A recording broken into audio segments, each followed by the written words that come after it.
नमस्कार, आप देख रहे हैं समाचार प्लस। आपके साथ मैं सृष्टि मिश्रा। यूं तो रायबरेली सदर विधानसभा सीट खुद में एक हाई प्रोफाइल सीट मानी जाती है, लेकिन आपको बता दें कि इस बार का मुकाबला काफी दिलचस्प देखने को मिल सकता है। इसी बीच जनता के मुद्दों पर और विकास के दावों की पड़ताल करने के लिए समाचार प्लस का कारवां रायबरेली पहुंचा और क्या कुछ खास रहा, इस रिपोर्ट में देखिए। उत्तर प्रदेश में 2022 का विधानसभा चुनाव है, जिसको लेकर के रायबरेली की जनता का क्या मूड है, इसको हम आपको दिखाएंगे। आपको बता दें, रायबरेली जिले में अगर मतदाताओं की संख्या की बात की जाए तो पुरुषों की संख्या 1,82,000 जहाँ है, वहीं मतदाता महिलाओं की संख्या 1,63,000 है। आइए आपको हम दिखाते हैं कि रायबरेली की जनता 2022 में किसे चुनेगी। हमारे साथ कुछ लोग मौजूद हैं, इनसे हम जानते हैं कि आखिर इन 5 वर्षों में इनके विधायकों ने कितना काम किया है और इस बार मतदान किस ओर ध्यान देगा। भाई साहब, देखा जाए तो चुनाव है, चुनावी घमासान की अगर बात की जाए तो क्या लग रहा है, आपके जो विधायक थे उन्होंने अपने मुल्क से कितना रायबरेली की जनता का विकास किया?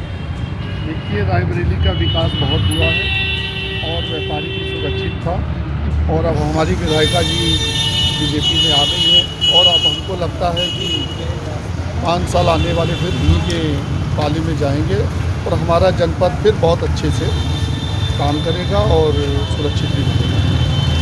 क्या लग रहा है, इस बार 2022 का चुनाव है, पहले आपकी जो विधायिका थी वो कांग्रेस की थी और इस बार बीजेपी में आ गई, इसका कितना फर्क रायबरेली की जनता का? रायबरेली का फ़ायदा ही है कि हमारी विधायिका जी बीजेपी में आ गई है।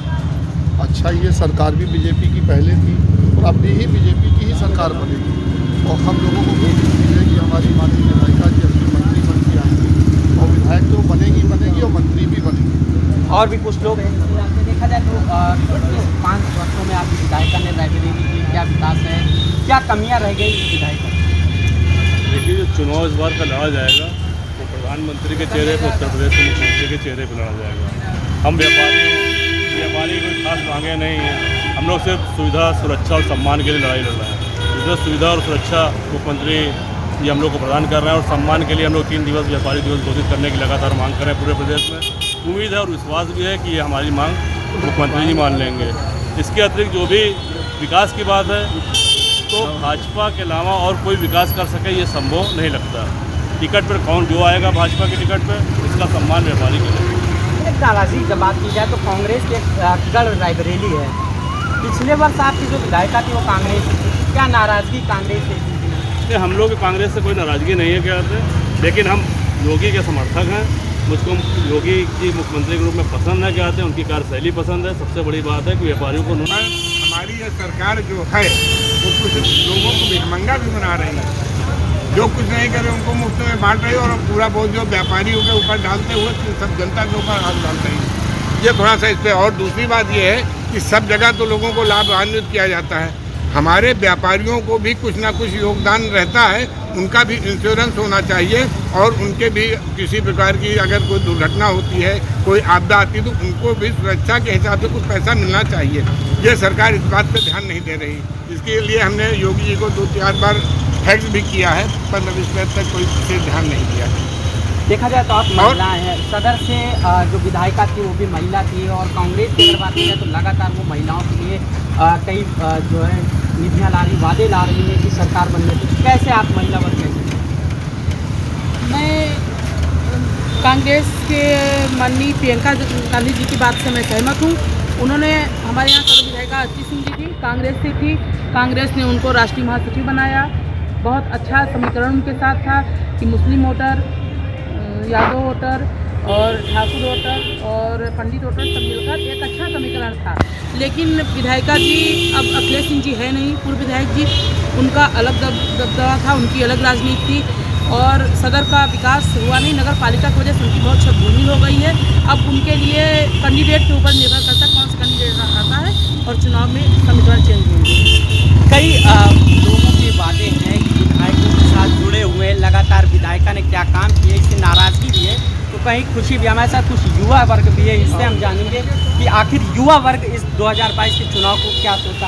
देखा जाए तो 2022 में युवा किस ओर जा रहा है, क्योंकि अगर सदर विधायिका की बात की जाए तो कांग्रेस की रही है और इस बार बीजेपी के सामने। कैसे युवा वर्ग युवा वर्ग तो भाजपा को ही वोट देगा, क्योंकि सरकार में युवाओं को काफ़ी सुविधाएँ दी गई। छात्रवृत्ति दी गई है, रोजगार भी दिए जा रहे हैं। तो जाहिर सी बात है जो सरकार के साथ हो जाएगा। देखा जाए तो युवा रोजगार की भी मांग कर रहे हैं काफ़ी तंगी से, इसे कैसे आते हैं? युवाओं को रोजगार दिया गया है, लेकिन दूसरे नहीं दिया गया तो सरकार प्रयास करता है, कर रही है। आता है कि व्यापारियों को उन्होंने जो सुरक्षा प्रदान की, जो व्यापारियों के साथ लूट छिनैती रंगदारी वसूली होती थी पिछले वर्षों में, क्या आते हैं वो बिल्कुल रुक गई। तो व्यापारियों को ये चाहिए, व्यापारियों को कुछ चाहिए नहीं। वैसे तो वो सभी पर वो सब कुछ बांट रहे हैं। गाँवों में देखिए किसानों को सब चीज़ बट रही है, क्या आते हैं खाद्य सामग्री फ्री बढ़ रही है, शौचालय फ्री दे रहे हैं, मकान दे रहे हैं, लड़कियों की शादी फ्री कराई जा रही है, बिजली फ्री दी है, मतलब हर चीज़ तो दी जा रही है। लेकिन व्यापारी को सिर्फ सम्मान चाहिए, सुरक्षा चाहिए, सुविधा चाहिए। किसी प्रकार की व्यापारी को रुकावट ना है काम करने में, सुरक्षा बरतने में, कहीं भी आने जाने में, कहीं पर कोई भी रहती ना होने पाए उसके साथ।